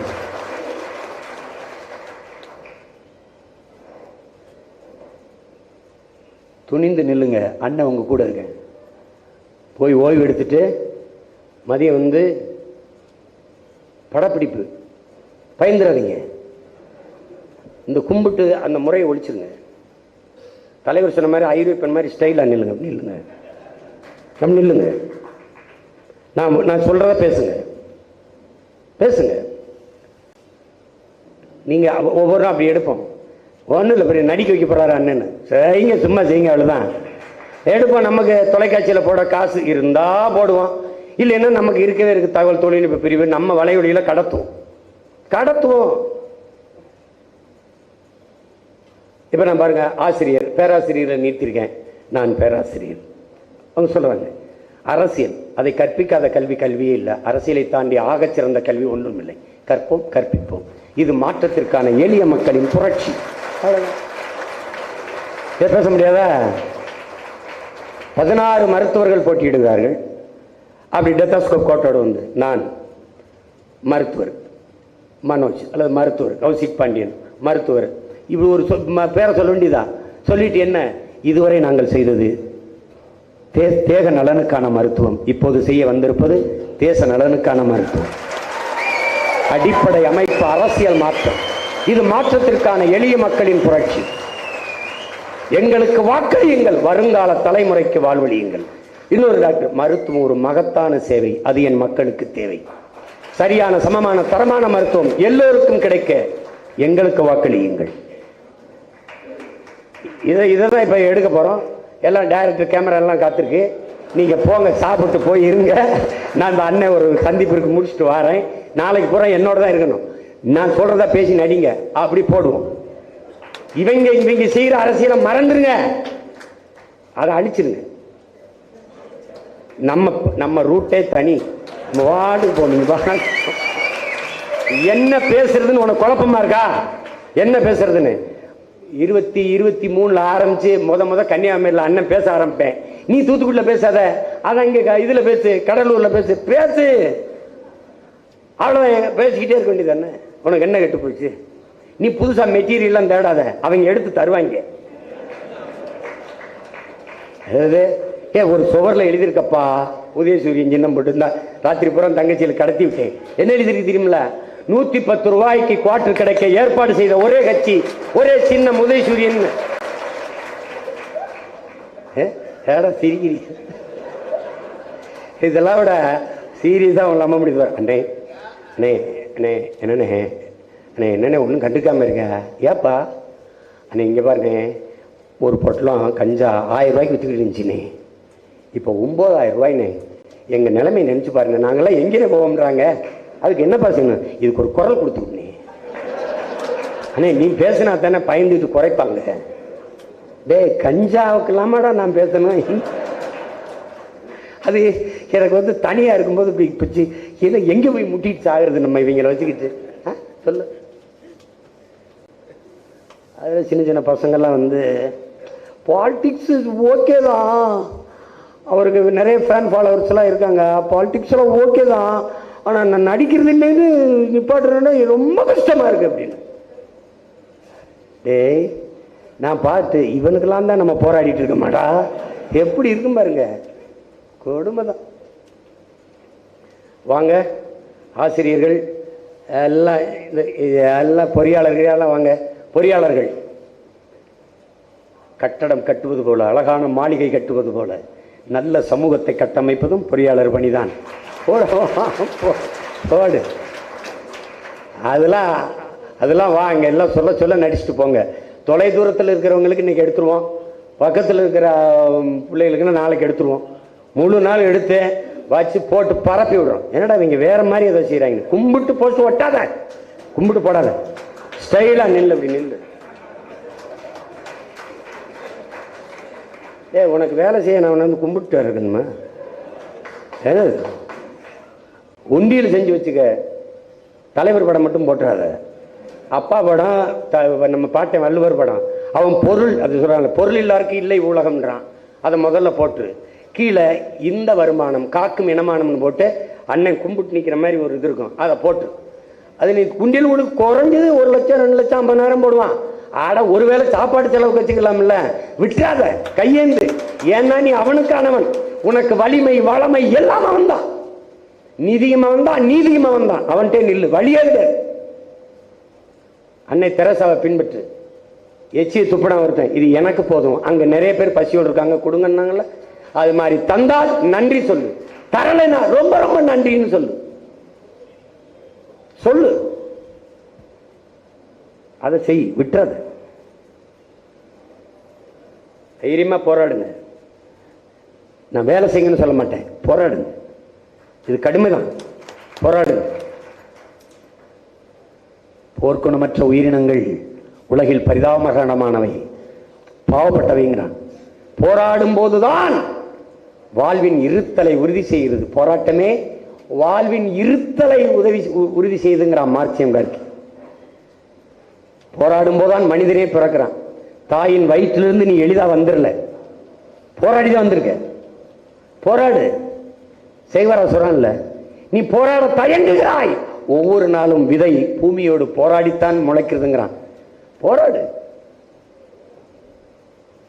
அதனால மற்ற இனங்களுக்கு வாழ்க்கையில் எப்போதாவது போராட்டம், நமக்கு வாழ்க்கையே போராட்டமா மாறி நிற்குது, போராட்டமே வாழ்க்கையா மாறி நிற்குது. விட்டுறாரு. இது கடைசி வாய்ப்பு தமிழ் தேசிய மக்களுக்கு. நம்மளை ஆதரிக்கிறவன் ஆதரிக்காதவன் எதிர்க்கிறவன் ஏற்கிறவன் எல்லாருக்குமா சேர்த்து களத்துல நில். நான் உங்க 40 பேரையும் இந்த தமிழ் தேசிய அரசியலின் தூதுவராக இந்த களத்துக்கு அனுப்புறேன். விட்டுறாதீங்க, விட்டுறாதீங்க. அண்ணனால முடிஞ்ச வர எல்லா தொகுதிக்கும் கடுமையா உழைக்க நான் பார்க்கிறேன். அதுக்கப்புறம் பேச்சாளர் இருக்காங்க, நம்ம பிள்ளைகள் கூப்பிட்டுக்குங்க. பகுதி பகுதியா பிரிச்சு, காளியம்மாலா தீவிரம் எடுக்கிறதுக்கு முன்னாடி தங்கச்சி கார்த்திகாவுக்கு ஒரு கார்த்திகாவா இங்க, ஹிமாயினா அங்க, கொஞ்சம் பேசிக்கிறங்க. கடைசியா வேக எடுக்கும்போது உங்க தொகுதியில நின்றுங்க. மாறி மாறி போய் பேசுங்க. பேச்சாளர்களை பிரிச்சுக்கிறங்க. மொத்த தமிழ்நாடு எல்லாரும் சுத்தணும்னு நினைக்காதீங்க, அது கடினம். அப்ப நீங்க என்ன பண்ணுங்க, ஒரு 10 தொகுதியை பிரிச்சுக்கிறங்க. இந்த 10 தொகுதியை நான் அடைச்சு வேலை செய்யறேன். தூர்வன் ஒரு பக்கம், துறை ஒரு பக்கம், செய்சீலம் ஒரு பக்கம், எல்லாம் நம்ம பிள்ளைகள் எல்லாம் பிரிச்சு பிரிச்சு விட்டாதீங்க. எல்லாரும் பேசுங்க. நம்ம இனத்தின் விடுதலைக்காக வழியே கிடையாது.